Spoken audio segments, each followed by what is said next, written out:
हरिओम. आज रविवार 18 ऑक्टोबर 2025, धनत्रयोदशी. सद्गुरू ब्रह्मचैतन्य गोंदवलेकर महाराज यांच्या प्रवचनाचा आजचा हा भाग. सद्गुरू ब्रह्मचैतन्य गोंदवलेकर महाराज आज आपल्याला सांगतात की भगवंताच्या प्राप्तीची साधन. ऐकूया.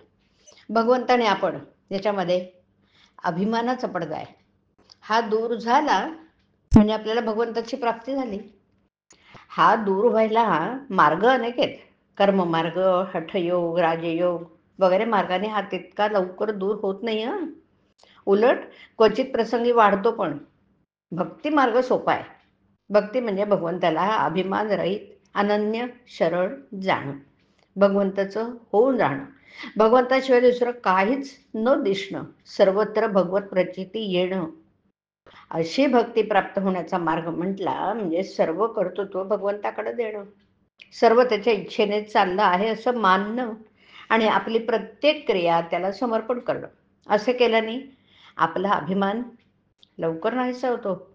हे साधत नसेल तर गुरु आज्ञेत राहणे म्हणजेच आपला मान, अभिमान, शहाणपण हे सर्व गुंडाळून ठेवून गुरु सांगतील तसं सबब न सांगता वागणं. हेही साधत नसेल तर संतांच्या जवळ नुसतं पडून राहणं.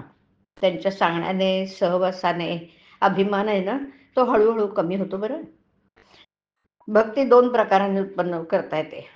पहिला प्रकार म्हणजे सर्व सोडून, लंगोटी लावून, भगवंता मी तुला भेटीस तेव्हाच मी उठेन, तू मला भेटशील तेव्हाच मी उठेन, अशा निग्रहाने बसणं.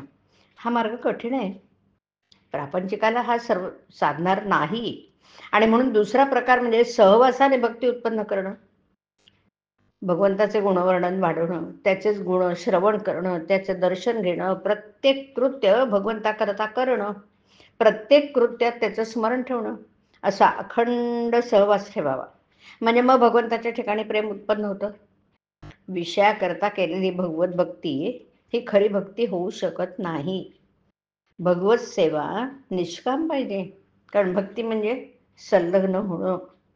मी विषयाशी संलग्न असतो तेव्हा ती विषयाची भक्ती होते, भगवंताची नाही. तेव्हा आपण करतो ही भगवंताची सेवा नसून विषयाची सेवा होते हे ठरल्यासारखं झालं. म्हणजे मी विषयाचाच गुलाम झालो. विषयांचा गुलाम होऊन मी विषय कसे भोगणार? मालक होऊन विषय भोगावेत. संत भगवंत हे निरतिशय सुख देणारे आहेत.